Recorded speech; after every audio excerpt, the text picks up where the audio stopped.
Lectura del libro del Levítico. El Señor habló así a Moisés: Di a la comunidad de los hijos de Israel: Sed santos, porque yo, el Señor vuestro Dios, soy santo. No odiarás de corazón a tu hermano, pero reprenderás a tu prójimo, para que no cargues tú con su pecado. No te vengarás de los hijos de tu pueblo, ni les guardarás rencor, sino que amarás a tu prójimo como a ti mismo. Yo soy el Señor. Palabra de Dios.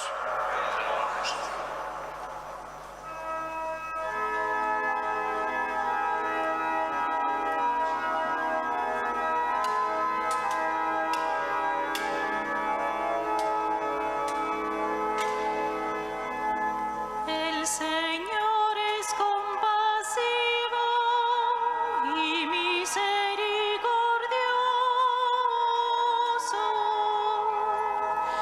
El Señor es compasivo y misericordioso.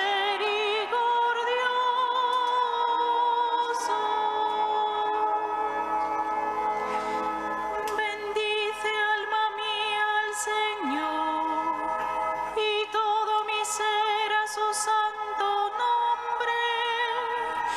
Bendice, alma mía, al Señor, y no olvides sus beneficios. El Señor es compasivo y misericordioso.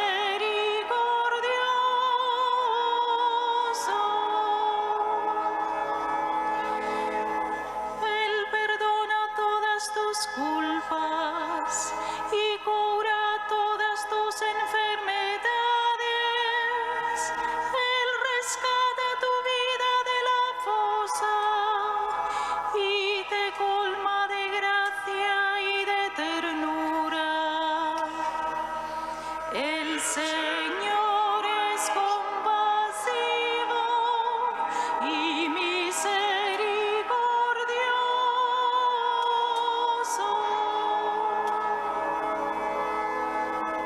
El Señor es compasivo y misericordioso, lento a la ira y rico en clemencia.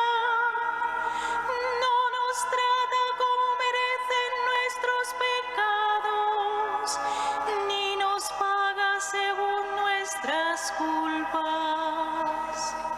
El Señor es compasivo y misericordioso.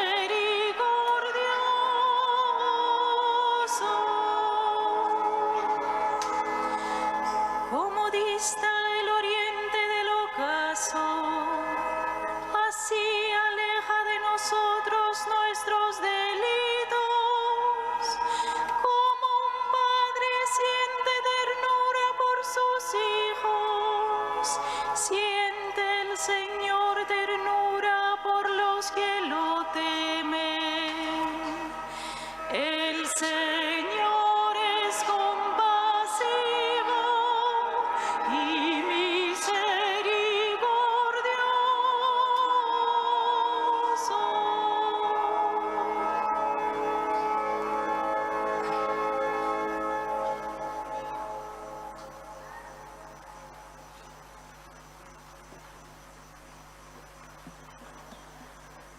Lectura de la primera carta del apóstol San Pablo a los Corintios. Hermanos, ¿no sabéis que sois templo de Dios y que el Espíritu de Dios habita en vosotros? Si alguno destruye el templo de Dios, Dios lo destruirá a él. Porque el templo de Dios es santo, y ese templo sois vosotros. Que nadie se engañe. Si alguno de vosotros se cree sabio en este mundo, que se haga necio para llegar a ser sabio. Porque la sabiduría de este mundo es necedad ante Dios, como está escrito. Él caza a los sabios en su astucia. Y también, el Señor penetra los pensamientos de los sabios y conoce que son vanos. Así pues, que nadie se gloríe en los hombres, pues todo es vuestro. Pablo, Apolo, Cefas, el mundo, la vida, la muerte, lo presente, lo futuro, todo es vuestro, vosotros de Cristo y Cristo de Dios. Palabra de Dios.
El Señor esté con vosotros.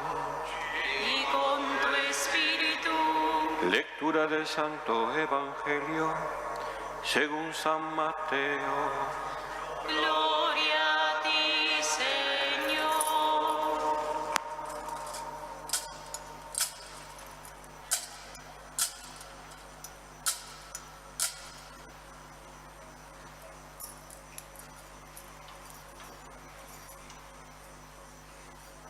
En aquel tiempo dijo Jesús a sus discípulos: habéis oído que se dijo, ojo por ojo, diente por diente. Pero yo os digo, no hagáis frente al que os agravia. Al contrario, si uno te abofetea en la mejilla derecha, preséntale la otra. Al que quiera ponerte pleito para quitarte la túnica, dale también el manto. A quien te requiera para caminar una milla, acompáñale 2. A quien te pide, dale, y al que te pide prestado, no lo rehuyas. Habéis oído que se dijo, amarás a tu prójimo y aborrecerás a tu enemigo. Pero yo os digo, amad a vuestros enemigos y rezad por los que os persiguen, para que seáis hijos de vuestro Padre Celestial, que hace salir su sol sobre malos y buenos, y manda la lluvia a justos e injustos. Porque si amáis a los que os aman, ¿qué premio tendréis? ¿No hacen lo mismo también los publicanos? Y si saludáis solo a vuestros hermanos, ¿qué hacéis de extraordinario? ¿No hacen lo mismo también los gentiles? Por tanto, sed perfectos, como vuestro Padre Celestial es perfecto. Palabra del Señor. Gloria a ti, Señor Jesús.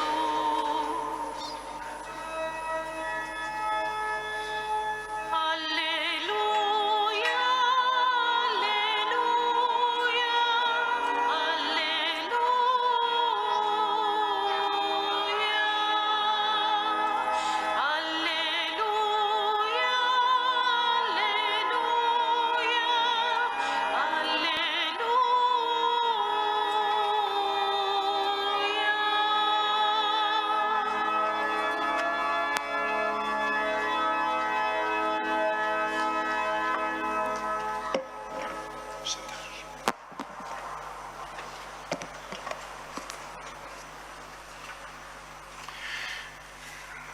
Queridos hermanos sacerdotes concelebrantes, queridos hermanos y hermanas, estamos, como os decía al comienzo, en el 7º domingo del tiempo ordinario, en el que hemos pedido al Señor que nos dé esa capacidad de ser coherentes y de profundizar en su conocimiento espiritual, en el conocimiento de las cosas espirituales.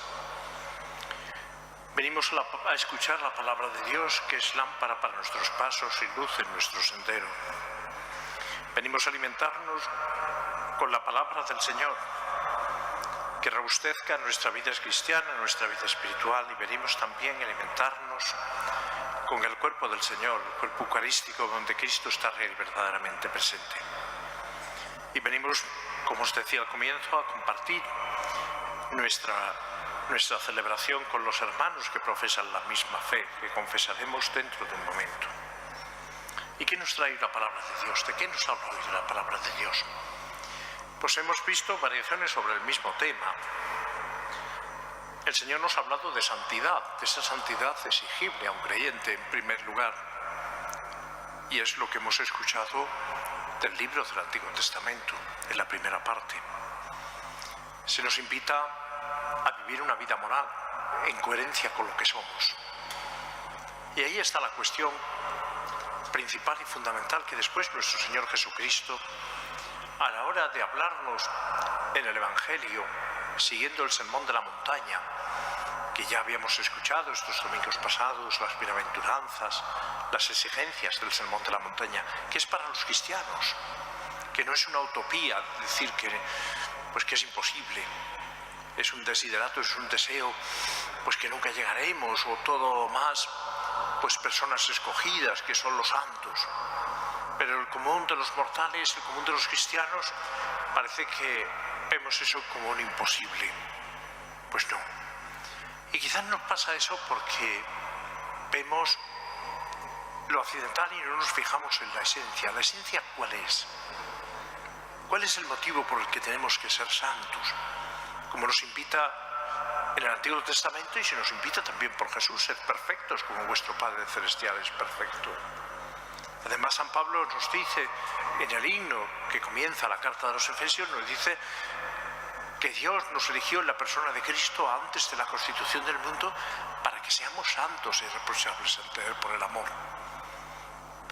¿Y cuál es el motivo o la causa? Pues que somos hijos e hijas de Dios, que somos templos del Espíritu Santo, como hemos escuchado en la segunda lectura, que Dios habita en nuestros corazones, que somos consagrados a Dios por el bautismo. Y aquí está la raíz de la exigencia de la santidad.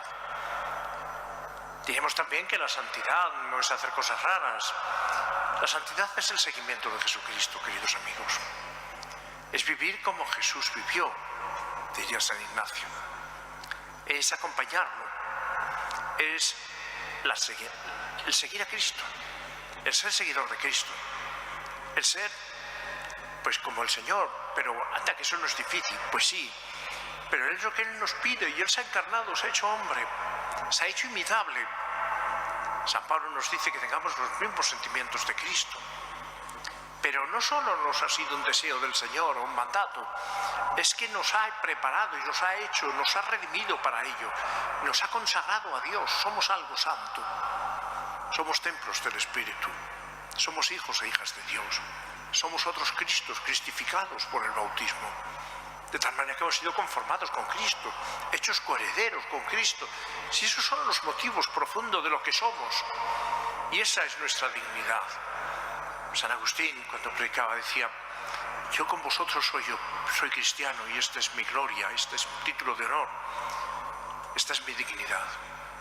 Yo para vosotros soy obispo y esa es mi carga, esa es mi tarea. Y lo más importante es que somos cristianos, que somos hijos e hijas de Dios. Y ahora el obrar sigue al ser.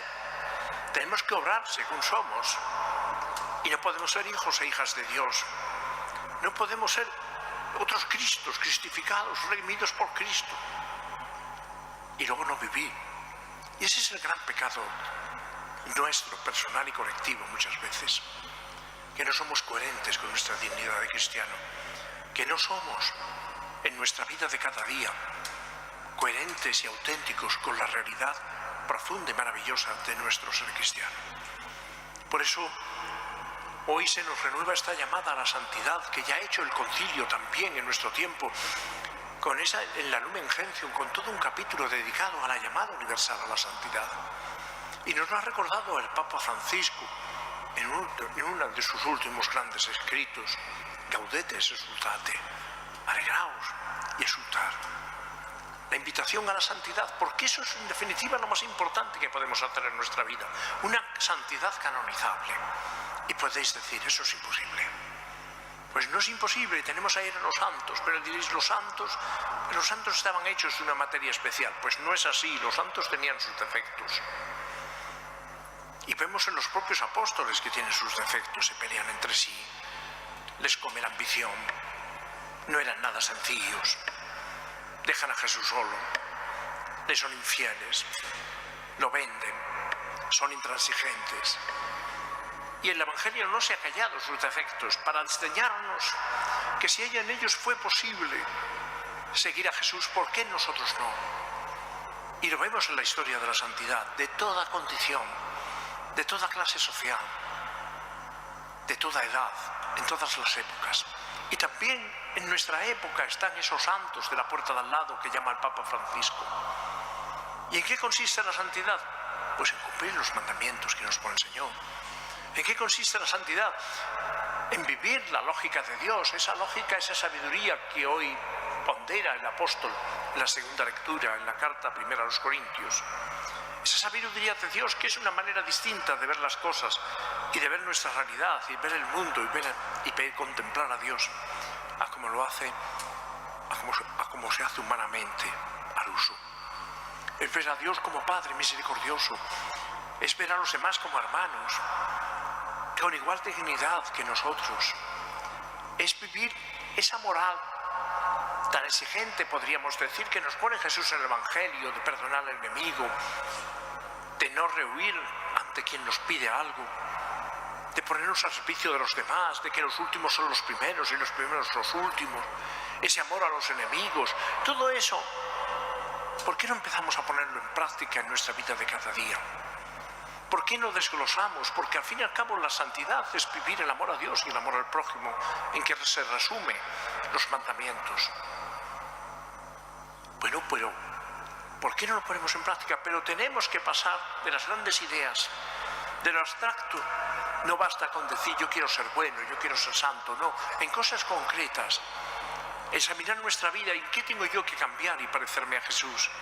¿En qué tengo yo que ir sacando a ver a la claridad la imagen de Cristo que hay en mí o hay en... Pues eso es desmenuzar. Y desmenuzar cada uno en sus circunstancias de vida.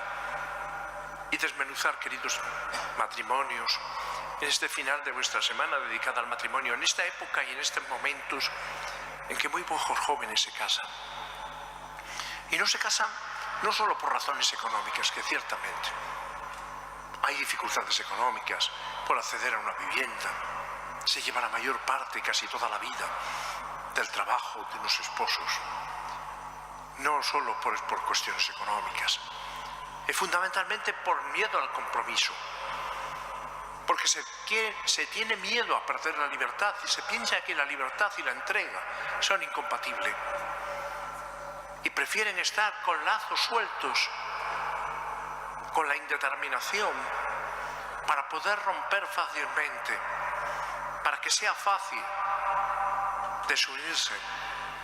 Y claro, con una sociedad así, con una falta de fundamentación así en los valores y en los criterios personales y colectivos, cuando el matrimonio pues ha sido absolutamente molido, pues se resquebrajan otros elementos de la vida familiar, de la vida social en consecuencia.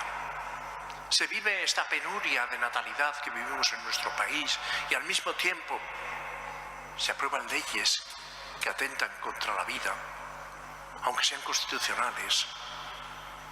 Y se llama con eufemismo interrupción del embarazo cuando es aborto, cuando es un asesinato, cuando es un crimen de un ser humano. Y si se es capaz de hacerlo con un ser humano en el vientre de su madre, que es el receptáculo que incluso la naturaleza ha puesto Dios para estar más protegido en el ser más indefenso, ¿qué no se hará en la intemperie de la sociedad ante los más desvalidos? Perfecto, que se cuide a los animales, que se exija un curso para tener un perro, que se haga todo esto, perfecto, es una sociedad avanzada, una sociedad culta, que quita el maltrato animal de su vida. Pero ¿y el ser humano no necesita una ecología integral? ¿Y el ser humano no necesita una protección? Toda vida humana y la vida de todos, desde la concepción hasta el momento natural final de su vida. Pero claro, cuando se abren las compuertas, queridos hermanos, ya no se para. Cuando lo que se decide sobre lo bueno y lo malo es una mayoría, previamente con unas tácticas para una rentabilidad o una eficacia, sea electoral, sea de poder, ya no se para. Cuando no se tiene ese fundamento en el Dios que es compasivo y misericordioso, que sostiene y que nos da esa dignidad e igualdad entre todos los seres humanos, porque somos hijos e hijas de Dios, ya no se para. Necesitamos recomponer. Y la gran escuela de socialización, la gran escuela de amor, la gran escuela es el matrimonio. Pero cuando se quita a Dios del horizonte, cuando se quita lo trascendente y quien realmente compacta y hace sólidos los compromisos humanos para siempre, pues lógicamente todo se disuelve.